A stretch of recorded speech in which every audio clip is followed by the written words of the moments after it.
অভয়ার বাবা মা ইতিমধ্যে দিল্লি গিয়েছিলেন এবং সিবিআই ডিরেক্টরের সাথে কথাও বলেছেন, ডিরেক্টরের সঙ্গে কথা বলেছেন এবং তাদের আশ্বস্ত করা হয়েছে যে তারা আবার আর একটা চার্জশিট দেওয়া হবে।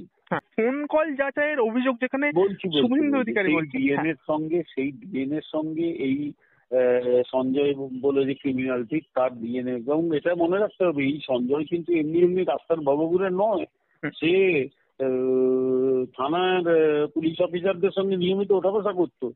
কে মৃতদেহটা অতি দ্রুত পোড়ালো, কে করলো, কেন করলো, তার কিসের ইন্টারেস্ট, তাদের যদি ধরে এই কাজটি করা যায় তাহলে কিন্তু আমার ধারণা একটা নতুন দিক উন্মোচিত হবে।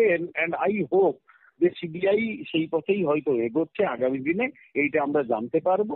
কারণ বাবা মা তার সন্তানকে হারিয়েছে, সেই তদন্ত হতে না দেওয়ার জন্য কেন্দ্রীয় সকল রাজ্যের শাসক দল করে ফেলবে, এইটা একটু কষ্ট কল্পনা বলেই আমার মনে হচ্ছে যে এই ধরনের সেটিং করার কোনো জায়গা নেই।